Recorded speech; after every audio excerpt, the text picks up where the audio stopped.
A dificuldade da leitura da lei seca é, sem sombra de dúvida, o maior problema e a maior causa de reprovação dos estudantes de direito e dos concurseiros quando vão realizar os seus exames. Então, a maior taxa de reprovação envolve a gente lembrar que mais de 70% das questões de direito são extraídas do texto da lei, certo?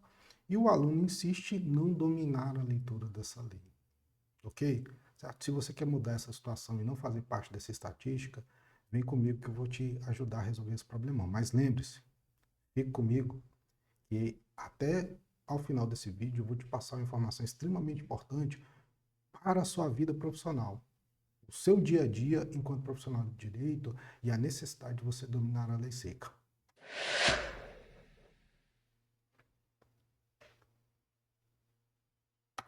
Pois bem, pessoal, eu sou o professor Jefferson Franco, certo?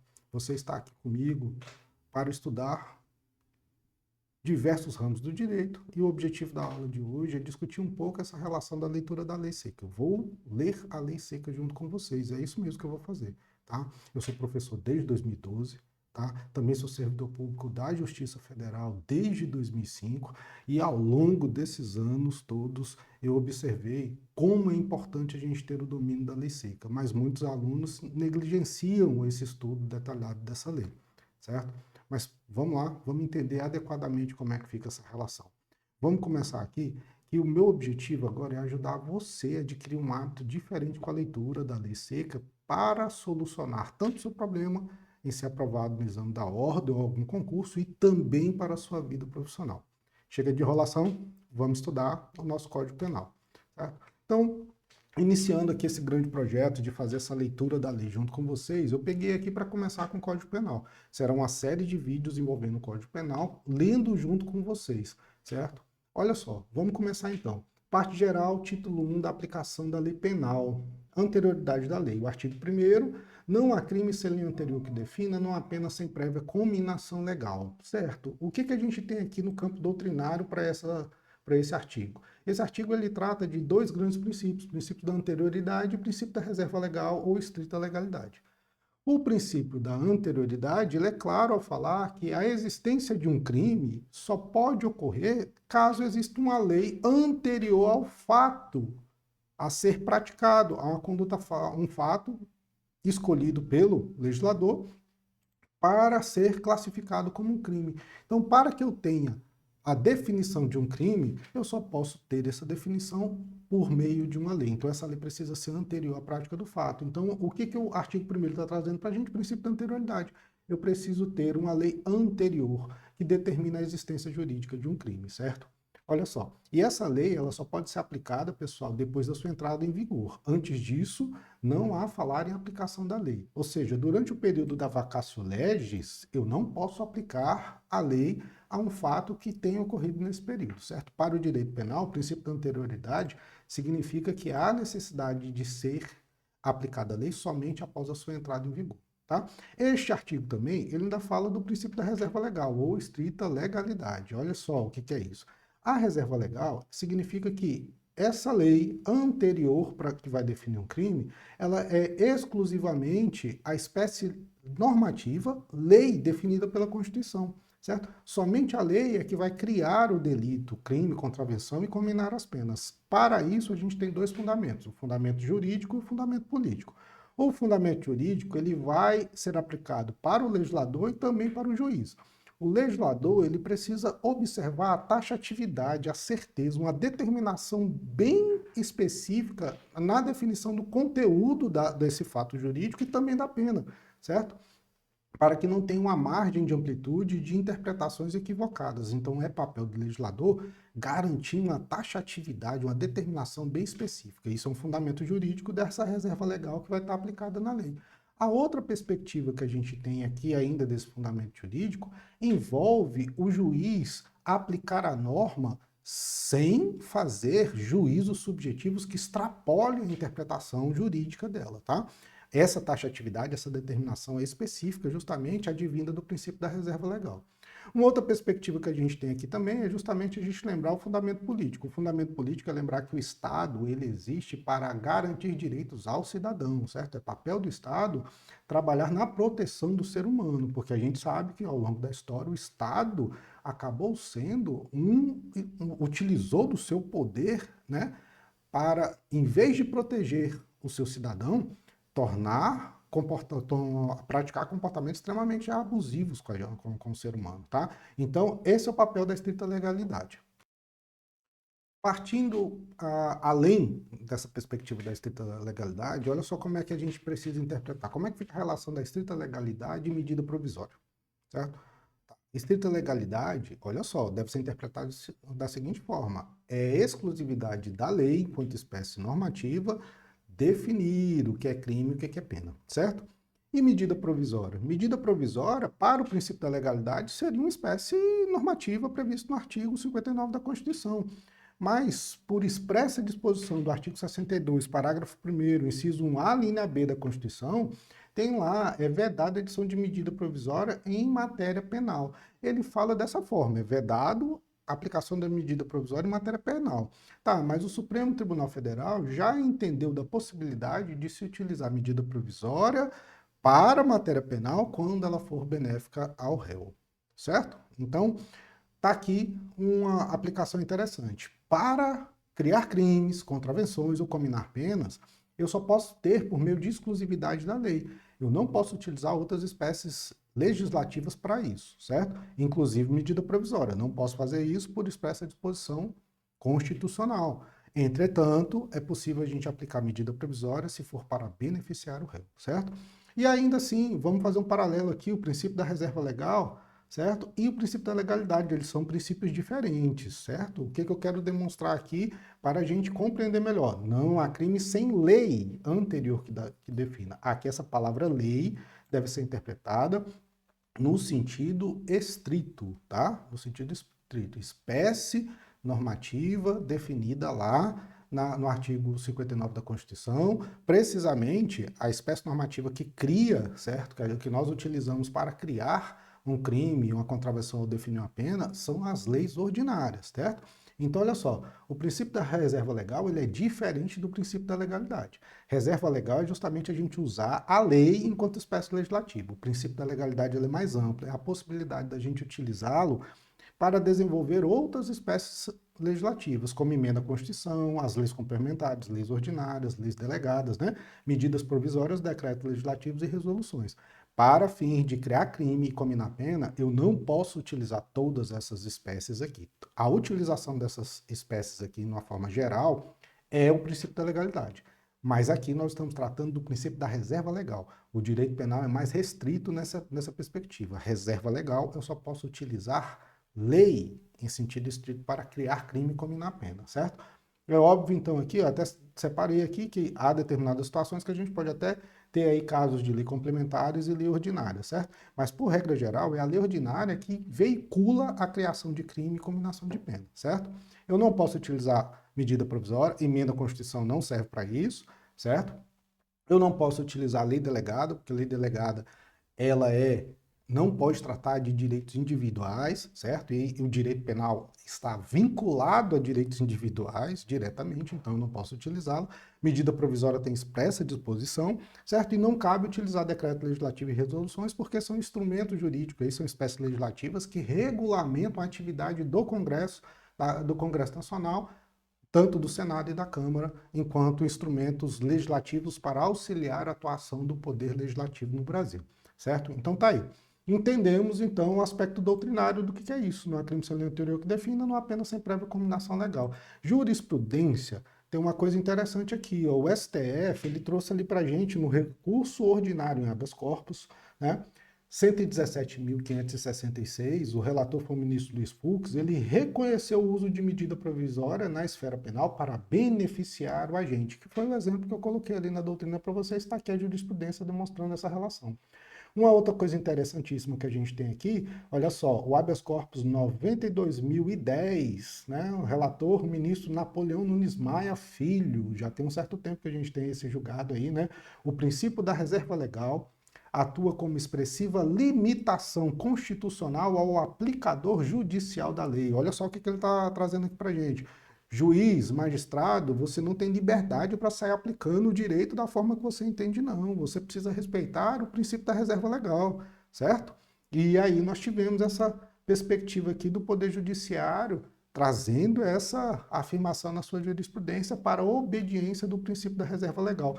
Lá na doutrina nós vimos isso, nós vimos que trata-se do fundamento jurídico a ser aplicado ao juiz, certo? Ao juiz. Tá? Outra súmula importantíssima que a gente tem aqui é a súmula 717, justamente para a gente lembrar aqui de aplicação aí da lei anterior, né? Uma lei sendo anterior, como é que ela pode ser aplicada? A súmula 711 do Supremo Tribunal Federal fala: a lei penal mais grave aplica-se ao crime continuado ou ao crime permanente se sua vigência é anterior à cessação da continuidade ou da permanência. Ou seja, se eu tenho uma lei anterior, certo? Eu posso utilizar essa lei na aplicação. Esse é o raciocínio para o artigo 1º. Essa súmula 711, ela requer diversos aprofundamentos que serão feitos ao longo do estudo da leitura dessa lei. Então tá aí, estudamos o artigo 1º. Como é que ele pode cair? Como é que ele pode ser cobrado? Como é que ele pode ser cobrado? Ele pode ser cobrado da seguinte forma aqui, olha só, tá? Exame aí da ordem. O presidente da República, diante da nova onda de protestos, decide, por meio de medida provisória, criar um novo tipo penal para coibir os atos de vandalismo, certo? O presidente da República, ondas de protesto, criando, por meio de medida provisória, um tipo penal. A medida provisória foi convertida em lei sem impugnações, com base nos dados fornecidos, assinale a opção correta. Eu já coloquei aqui o gabarito, tá? Olha lá, a ofensa ao princípio da reserva legal, pois não é possível a criação de tipos penais por meio de medida provisória, por expressa disposição da Constituição. Então, ao estudar o artigo 1º, certo? Também estudando, sabendo que a Constituição veda o uso de medida provisória para isso, certo? A gente já conseguiria responder. Olha as outras questões aqui, ó. Não há ofensa ao princípio da reserva legal na criação de tipos penais por meio de medida provisória quando convertida em lei, certo? Não há ofensa ao princípio da reserva legal na criação de tipos penais por meio de medida provisória, pois houve avaliação prévia do Congresso Nacional.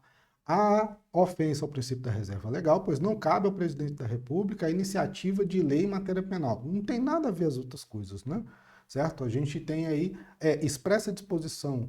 Não há crime se ele não tem o que defina, certo? Lei aqui é no sentido estrito, certo? E não cabe aplicação de medida provisória. Essa é a aplicação direta do princípio da reserva legal. Se eu domino o princípio da reserva legal, entendendo o artigo 1º, eu já resolvo a questão. É assim que vai ser cobrado de vocês. Certo? Vamos para o próximo? Bora lá. Artigo 2º. Ninguém pode ser punido por fato que lei posterior deixa de considerar crime, cessando em virtude dela a execução e os efeitos penais da sentença condenatória. Parágrafo único. A lei posterior, que de qualquer modo favoreceu o agente, aplica-se aos fatos anteriores, ainda que decididos por sentença condenatória transitada em julgado, certo? Então, bora entender um pouco aqui dos aspectos doutrinários desse artigo 2º, certo? Qual é a ideia da lei penal no tempo?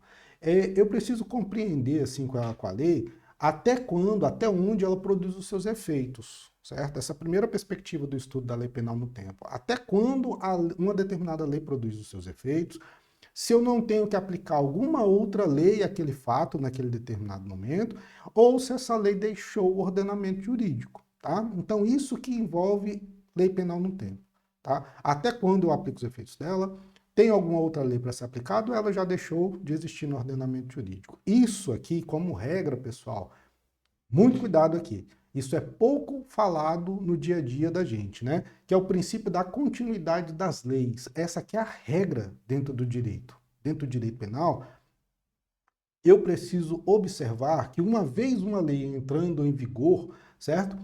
Ela vai produzir seus efeitos até ser revogada por outra. Uma vez a lei entrando em vigor, produz seus efeitos. Enquanto não for revogada, ela está ali para produzir seus efeitos.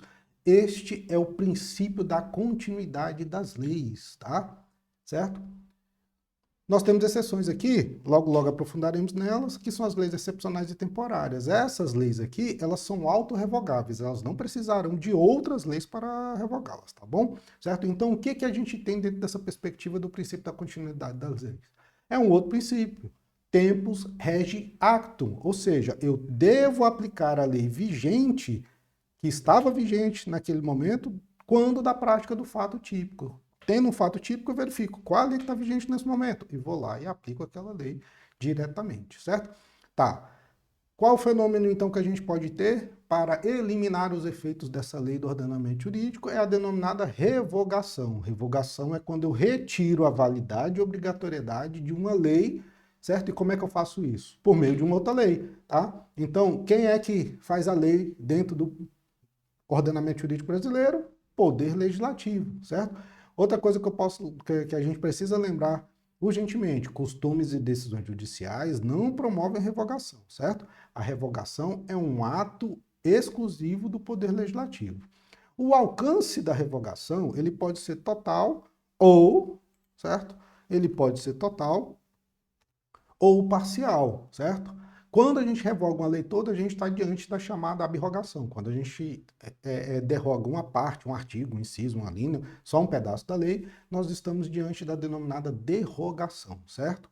E aí, a gente ainda tem um ponto importante envolvendo a hermenêutica das relações das leis penais aí, certo? Eu tenho que tomar cuidado que uma lei geral não revoga a lei especial, certo? Lei especial não revoga a lei geral. São dois institutos diferentes aqui, tá? Quando a gente tem o fenômeno da revogação de uma lei, a gente tem que lembrar um detalhe, certo? Se eu estou tendo uma lei nova revogando uma lei antiga, é porque essa lei nova está trazendo alguma informação a mais que não existia na anterior, porque se elas fossem iguais, não teria necessidade de se editar uma nova lei. Perfeito? Tá? Então, o que a gente observa aqui é que, ao surgir uma nova lei, essa nova lei pode gerar alguns fenômenos, e eu separei 5 fenômenos aqui que a doutrina traz para a gente. O que pode acontecer com essa nova lei aqui? Tá? O que a gente tem de imediato nessa relação? Nós podemos ter aqui, primeira coisa, uma nova lei incriminadora. Certo? Eu posso pegar uma nova lei, essa nova lei está pegando um novo fato dentro da sociedade e está criminalizando aquela conduta, aquele comportamento.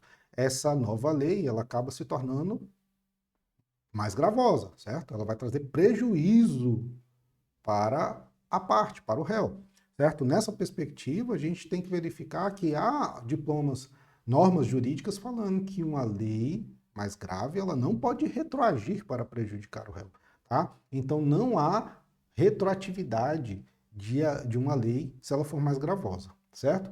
Tá. Outro fenômeno que pode acontecer dentro desses conflitos aí penais da lei no tempo é a chamada lex gravel, ou a lei mais gravosa. Essa lei também, certo? Uma lei mais gravosa, ela pega já uma situação jurídica da área penal que já estava regulamentada e ela apresenta, assim, situações agravando a condição do réu. Tá? Exemplo, a gente pode ter aumento do tempo de uma causa de aumento, tá?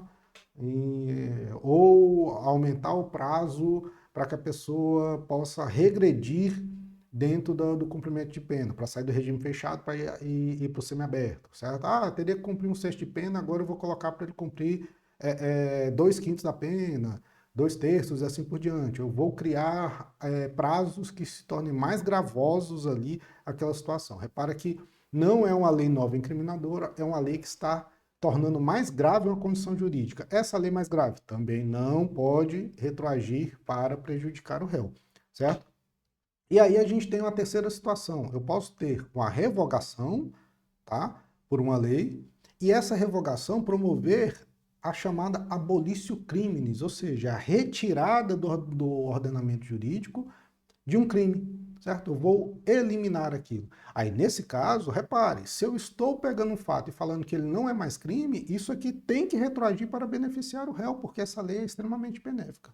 Ou a outra situação que a gente tem aqui, o outro fenômeno que a gente tem, é a chamada lei mais benéfica, né? É a lex Mitchell, ou novatio legis in melius, porque essa nova lei é melhor para o réu. Ela é mais benéfica e também ela precisa retroagir, tá? Ah, se eu tenho lá, um dos exemplos interessantíssimos que a gente tem aí no ordenamento jurídico ao longo dos anos, a própria lei dos crimes hediondos, ela trouxe na sua redação inicial, lá no artigo 2º, ela trazia uma disposição dentro dos parágrafos do seu artigo 2º que o cumprimento da pena por crime hediondo não passaria por progressão, seria integralmente em regime fechado, certo? O Supremo Tribunal Federal, em determinado momento, discutiu que aquilo era inconstitucional, tá?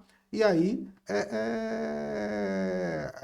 nós tivemos aí uma mudança de lei trazendo benefício ali para retroagir em benefício do réu, certo? Aplicando aí essa possibilidade de uma lei mais benéfica. A quinta situação que a gente pode ter nesse conflito de revogação aí, a gente vai analisar aqui, é a nova lei em parte mais benéfica e em parte mais gravosa. A gente tem isso, é a lex tertia. Né? Sai uma lei de um jeito que um pedaço dela é mais gravoso, mas outro pedaço é benéfico. Aí uma outra lei lá que a gente também tem, uma lei A de uma forma, né, com um pedaço mais gravoso, outro benéfico, uma lei B com um pedaço mais gravoso, outro benéfico, e aí o juiz, na hora de aplicar o caso, vai lá e resolve juntar aquilo que é benéfico das duas leis, certo? Ele vai criar, dentro do processo, uma terceira lei que é mais benéfica ainda para o réu, tá? Esse caso, quem estaria legislando seria o julgador. O Supremo Tribunal Federal consolidou o posicionamento que não cabe ao magistrado fazer isso. O Poder Judiciário não pode, certo? O Poder Judiciário não pode misturar as leis. Não é papel dele fazer isso, tá? O Poder Judiciário não pode sair misturando as leis para fazer isso. E aí, a gente ainda tem fenômenos importantes dessa relação. Irretroatividade da lei penal mais gravosa, como já discutido aqui, né? Artigo 5º da Constituição, lá no inciso 40, a lei penal não retroagirá, salvo para beneficiar o réu. Ou seja, se ela for a mais gravosa, ela não pode retroagir. Então, o princípio da irretroatividade da lei penal gravosa, certo? Mas a gente tem a retroatividade da lei penal benéfica. Se ela for benéfica, ela vai alcançar fatos anteriores à sua vigência, certo? Olha o que a gente tem aqui, né? Lei posterior, que de qualquer modo favoreceu o agente, aplica-se aos fatos anteriores. Olha que legal, certo? Ainda que decididos por sentença condenatória transitada em julgado, tá? Certo? Finalizando esse aspecto aí doutrinário, a gente ainda tem a ultratividade da lei penal benéfica. Ainda que revogada uma lei nova, certo? Eu vou aplicar uma lei benéfica durante a sua vigência, caso ela seja mais vantajosa para o réu. Vamos melhorar essa situação aqui, tá? Imagina que a gente tem uma lei benéfica numa determinada data, meados aí de 2024. Junho de 2024 eu tenho uma lei benéfica aí, certo? E aí depois eu tenho uma lei mais grave, tá? E aí, nessa relação aqui, eu tive suponhamos, né, até melhor, vamos pensar assim, 3 leis. Lei A, Lei B e Lei C, certo?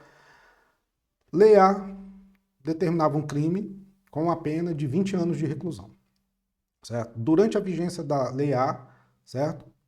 O fulaninho, né, Alminha Cebosa, foi lá e praticou um fato típico sobre aquele crime. Então, conforme aquele crime, ele ia pegar 20 anos ali de pena inicial, de um crime que teria pena de 20 a 30 anos. Tá? Aí ele pegaria 20 anos. Durante o processo, apareceu uma lei falando que aquele crime não teria mais pena de 20 anos, passaria a ser pena de 10 anos. Ok? Só que ele ainda não terminou o processo dele. Ao final, quando estava quase para sentenciar, surgiu uma nova lei, tá?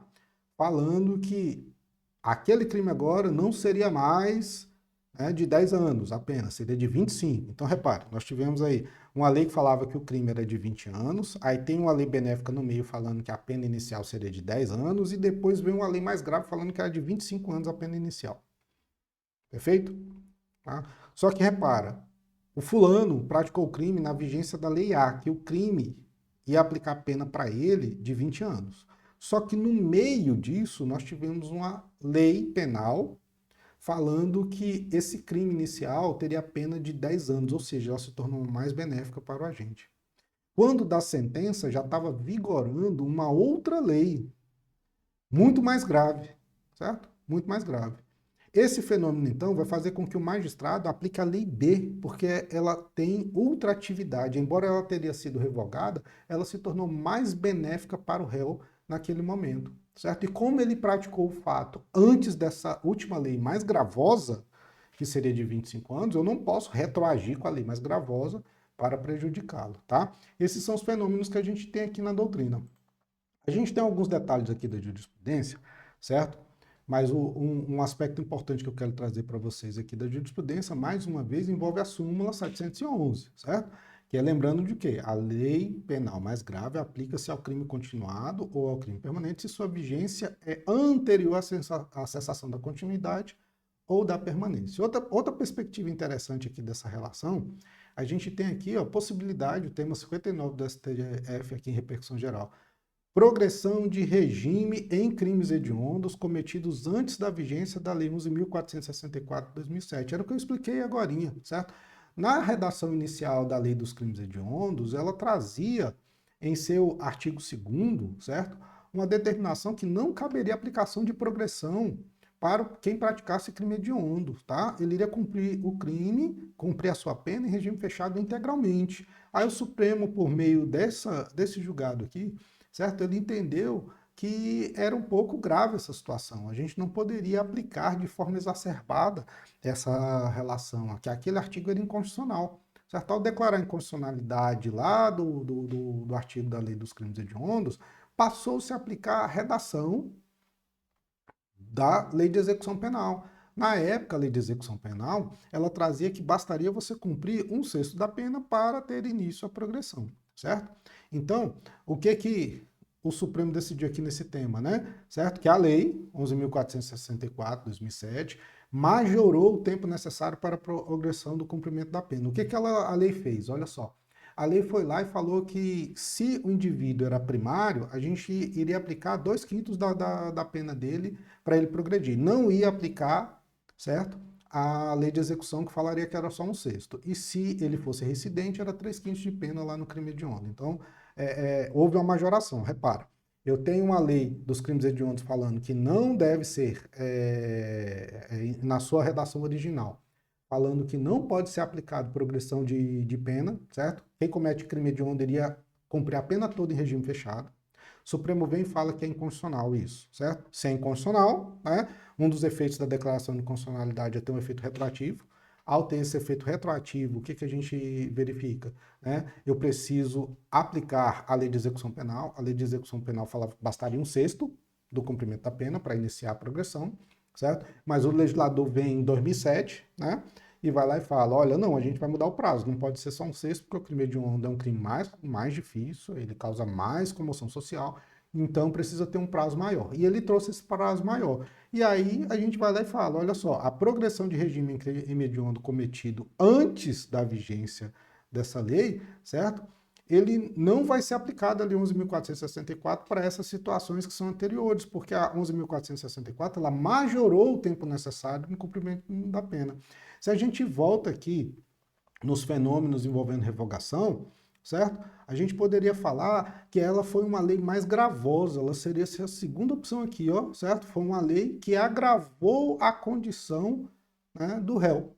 E aí, por isso, ela não pode retroagir para prejudicar o réu, tá? Entenderam aspectos aí da jurisprudência desse artigo, né?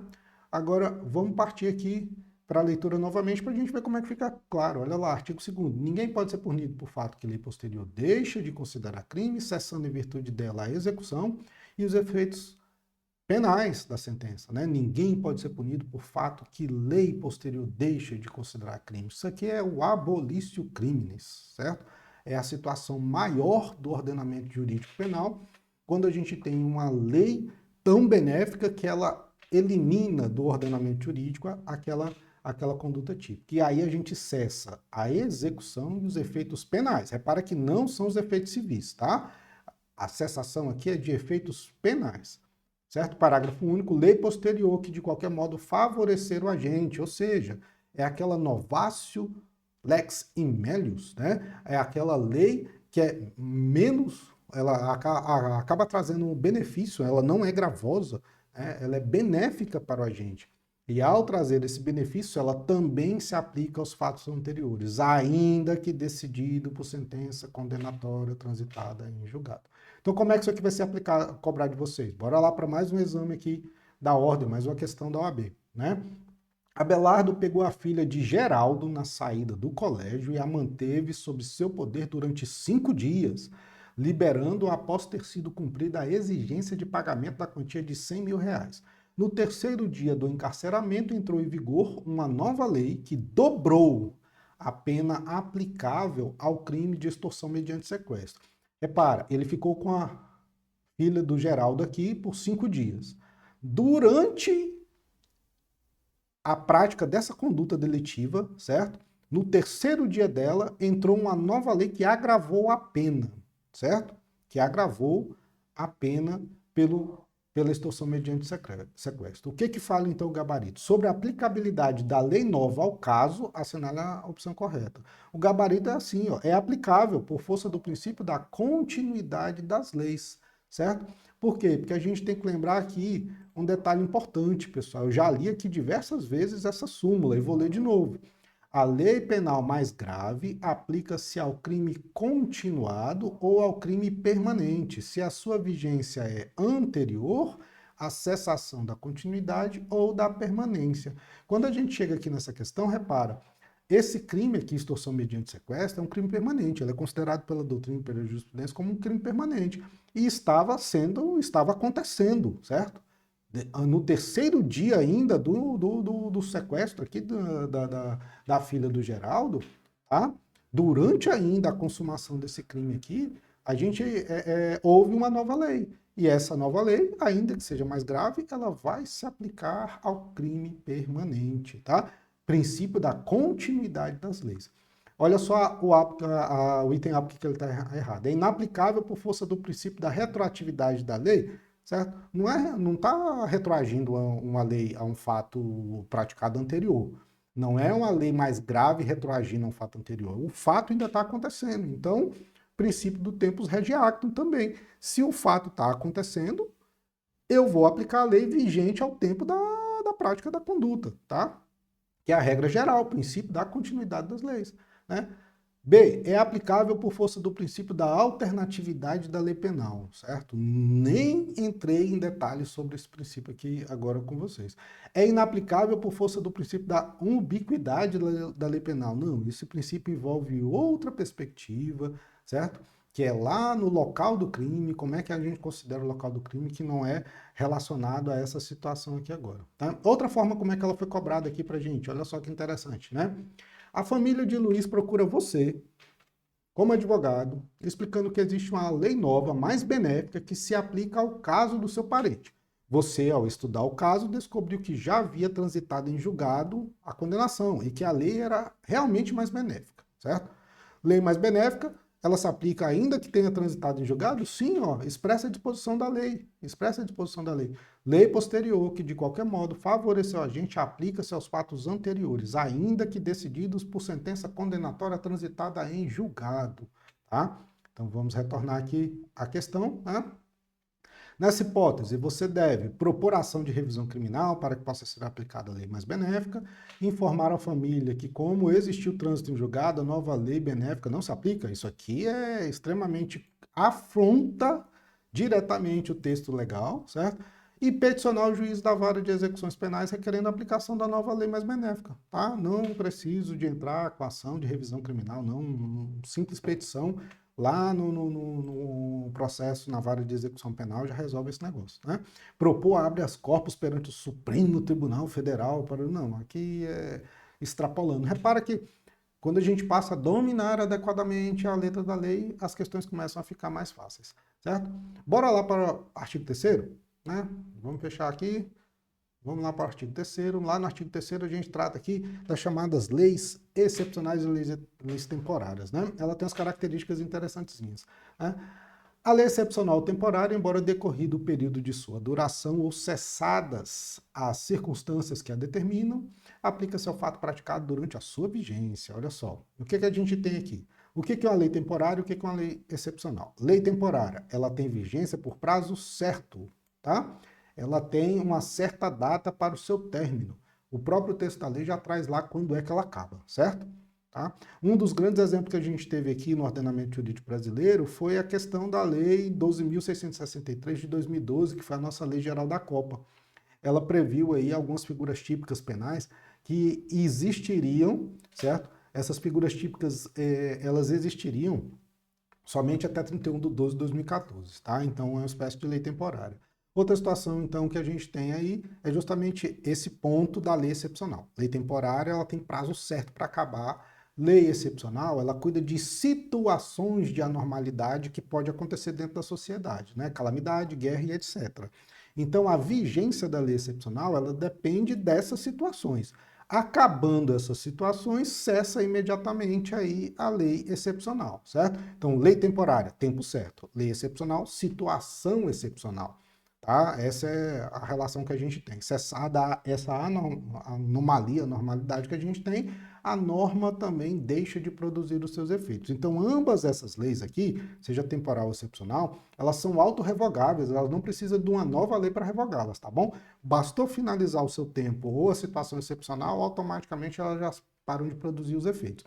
Mas como é que fica então os fatos praticados dentro do período de vigência delas, tá? Esse é o foco primordial.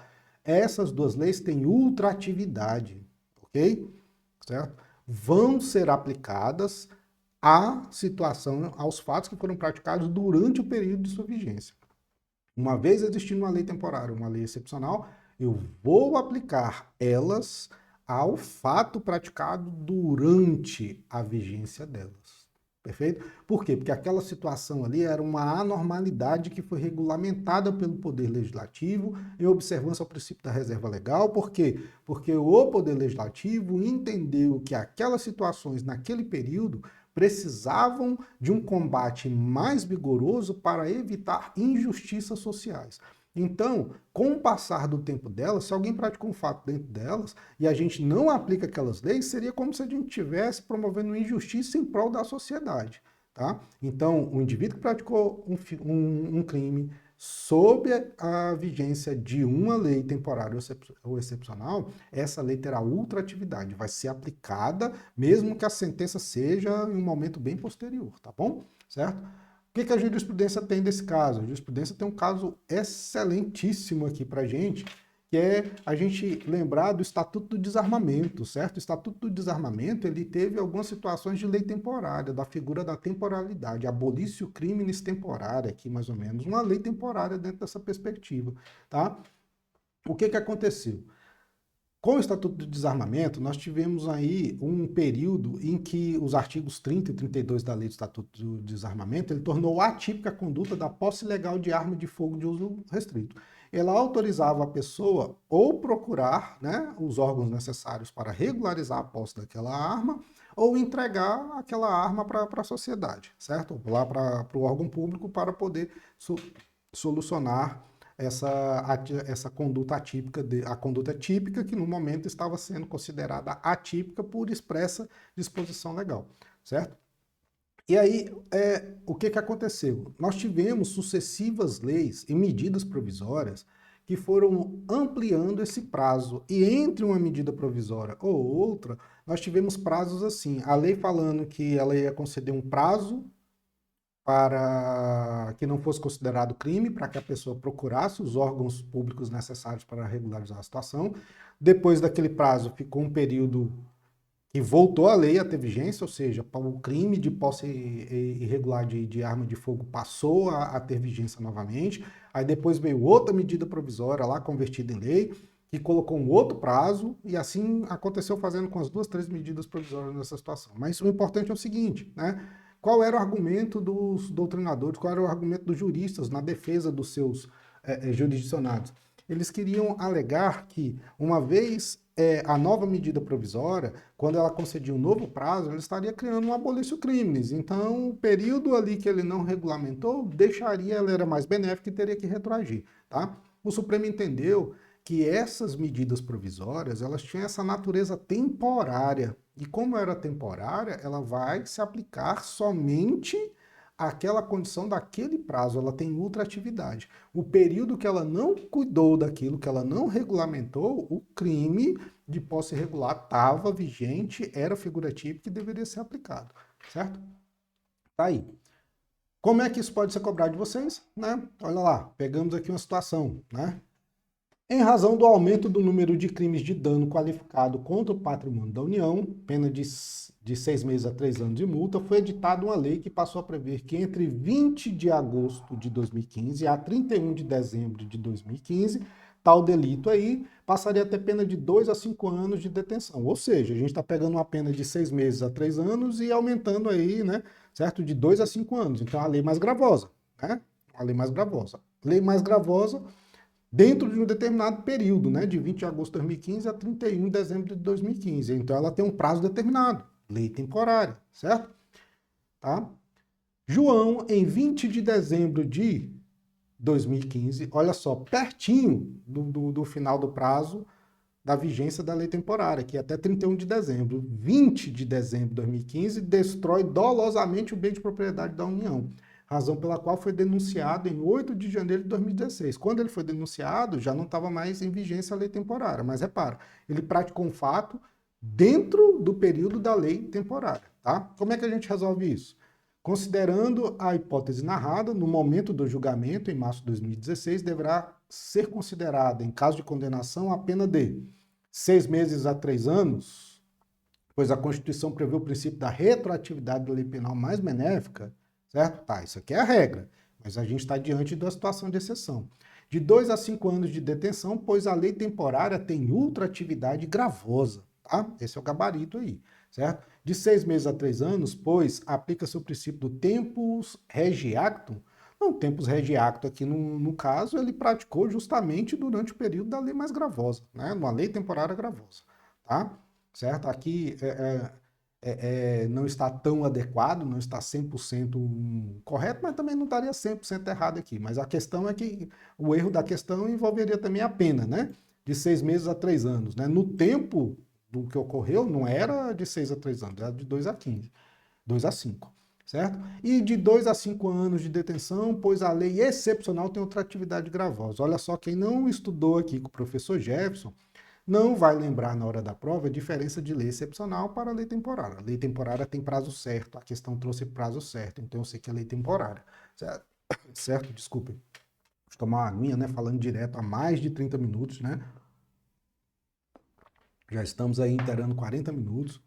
Nossa aula aí, estou fazendo uma aula equivalente a uma aula da faculdade, que tem um período aí aproximado nessa parte de 40 minutos, e já estamos indo para o final da aula. Vamos finalizar a aula aqui. Entenderam como é que isso vai ser cobrado de vocês? E aí, tempo do crime. Bora finalizar aqui com o tempo do crime. Considera-se praticado o crime no momento da ação ou omissão, ainda que outro seja o momento do resultado. O que a gente tem aqui para tratar do tempo do crime, certo? No tempo do crime, a gente acaba estudando 3 teorias aqui. Teoria da atividade, teoria do resultado ou ubiquidade, que é a junção delas. Teoria da atividade, a gente considera que o crime, quando é que o crime é praticado? No momento da conduta. Não me interessa analisar quando é que aconteceu o resultado. O importante é saber quando é que foi feita a conduta.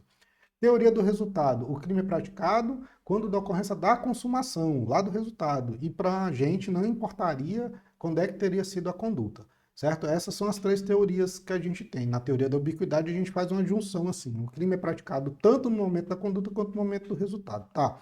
Qual a teoria que é adotada no Brasil? Para o tempo do crime, teoria da atividade. Quais são as consequências disso? Teoria da atividade, o que importa para a gente é o momento da conduta. Isso aqui vai me ajudar a saber qual é a aplicação de qual lei que eu vou aplicar no tempo da conduta, certo? Que eu vou identificá-la. Lembrando, eu vou aplicar aquela lei com base que tiver vigor no tempo da conduta. Com exceção, se eu tiver uma lei mais benéfica posterior, né? Porque a lei benéfica sempre vai retroagir, tá? Ainda que seja mais gravosa a lei do momento, né, eu tenho que tomar cuidado só isso. Se eu tiver uma lei mais benéfica posterior, essa lei benéfica ela retroage para aplicar o fato. Se eu não tenho uma lei mais benéfica, eu aplico aquela lei vigente ao tempo da conduta, certo? Outro aspecto importante de saber do tempo do crime e da atividade é eu saber a imputabilidade do agente, tá? Aqui a grande perspectiva, às vezes, é a gente analisar a figura do menor, né? Se eu tenho um indivíduo que tem 17 anos, 11 meses, 28 dias, e ele comete o ato infracional justamente ali naquela data, faltando 2 dias para fazer o aniversário dele. eu não vou aplicar o Código Penal, vou aplicar o Estatuto da Criança e do Adolescente, porque na data da conduta dele, ele ainda era menor, né? Então tá aí. Por isso que eu preciso estudar a lei penal no tempo. Esse tempo do crime é importante para a gente analisar isso. As outras duas consequências que a gente tem é o crime continuado e o crime permanente, certo? Crime continuado, aqui, certo? A conduta foi iniciada na vigência de uma lei e continuou mesmo após a vigência de uma nova lei. Isso que é um crime está sendo continuado ali e no meio dele eu tenho uma nova lei tratando dessa situação. Nós fizemos uma questão recente aqui sobre isso, que foi a questão da filha do Geraldo lá, a extorsão mediante sequestro, né? Que ele praticou o crime por 5 dias, e aí no terceiro dia veio uma lei mais grave, certo? Tá? E qual é a consequência disso? A gente vai aplicar a súmula 711 do STF, tá? O crime continuado, o raciocínio é a mesma coisa, tá? O crime continuado ele é diferente do crime permanente. O crime permanente é um crime que ele tem uma consumação assim mais prolongada no tempo. O crime continuado é uma figura que foi criada por fundamentos assim de política criminal, em que diversos crimes parcelares eu vou considerar como se fosse um único crime para fins de aplicação da pena, tá? Certo? E aí, se esse crime parcelar é praticado. Eu pratiquei 4, 5 crimes ali que foram considerados crime continuado. E o meu último crime lá, o quinto crime, eu pratiquei já após a entrada de uma lei mais gravosa. Todos os 5 crimes vão ser considerados dentro da figura mais gravosa. E aí vai ser aplicada a ela, certo? Outra perspectiva que a gente tem é o crime habitual também, que é com base no agente. O agente ele insiste a ficar reiterando condutas criminosas e acaba aplicando aí mais uma vez, por hábito, já aplica praticando o fato penal justamente quando a gente tem uma nova lei aí mais gravosa. Vai ser aplicada a ele também. Então a gente tem 3 figuras interessantes ao tempo do crime aqui, né? Qual é a teoria? A teoria da atividade, que é a regra, certo? Consequência, saber qual a lei que eu vou aplicar o caso, imputabilidade do agente, essas são as duas maiores preocupações que a gente tem, né? Qual a aplicação da lei e a imputabilidade do agente. As outras relações é quanto à natureza do crime. Crime permanente, continuado e habitual, eu posso aplicar a lei mais gravosa nessa situação, certo? E a jurisprudência, o que traz aí pra gente? A jurisprudência, não tem como deixar de falar, já falei diversas vezes na aula de hoje, mas mais uma vez aí, súmula 711 do STF. A lei penal mais grave aplica-se ao crime continuado e ao crime permanente, se a sua vigência é anterior à cessação da continuidade ou da permanência. Como é que essa coisa pode ser cobrada aqui, né? Já na época aí que não era a FGV que fazia o exame da ordem, olha só, o Código Penal brasileiro, embora o gabarito dessa questão seja outro, mas a gente vai analisar aqui a questão do tempo do crime. Ele está falando do lugar do crime, que vai ser objeto da aula futura, né?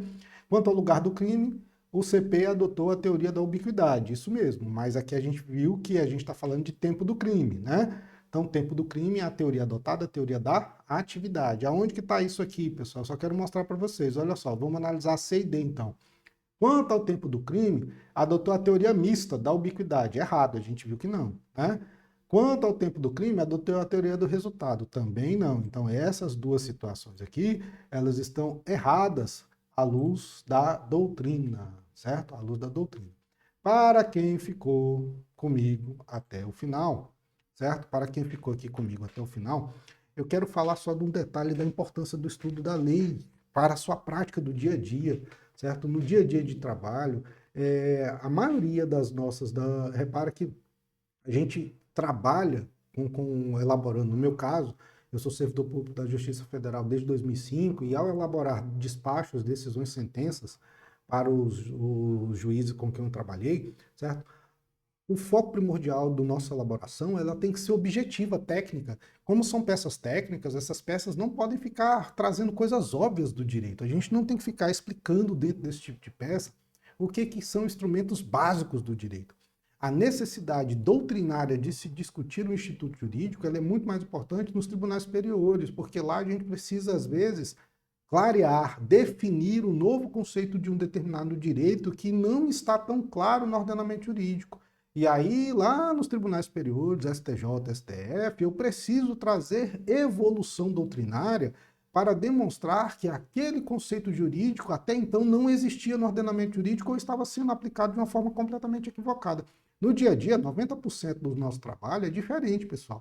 A gente ou vai fazer a indicação do artigo ou a gente vai fazer uma paráfrase daquele artigo para poder solucionar o problema. 99% das soluções do direito é assim. Artigo A fala tal coisa, fulano está me pedindo B, certo? E o artigo fala que só pode concedido para a situação A, então indefiro o pedido. Ou a pessoa vai lá e pede e fala, ó, estou pedindo com base no artigo tal. É, realmente, está aqui, ele fez o pedido, o artigo tal fala que é para conceder, então defiro o pedido, certo? No dia a dia é assim que a gente trabalha. A lei é extremamente importante, ela te dá objetividade e direcionamento, então você precisa dominar e muito a lei. Um assessor de um juiz que domina muito doutrina, nem sempre ele vai ter produtividade, porque ele vai ficar, às vezes, patinando em conceito doutrinário, sendo que a solução está na letra da lei e que ele não domina, e que se ele tivesse lido a letra da lei, ele resolveria a situação com toda tranquilidade. Então, pessoal, muito obrigado por vocês terem assistido até aqui, certo? Eu espero ter ajudado vocês, tá? Espero que adotem essa forma de leitura da Lei Seca, uma leitura com alguns destaques doutrinários, jurisprudenciais, que isso vai ajudar muito vocês, tá? Não esqueçam lá, me siga lá no Instagram, se inscreve aqui no canal para vocês terem mais vídeos como esse. Esse é o primeiro vídeo da série envolvendo o título 1 do Código Penal. Logo, logo a gente vai estudar os demais artigos aí do título 1 e dando continuidade também dentro do direito penal. Espero ter ajudado vocês. Muito obrigado por acompanhar a aula.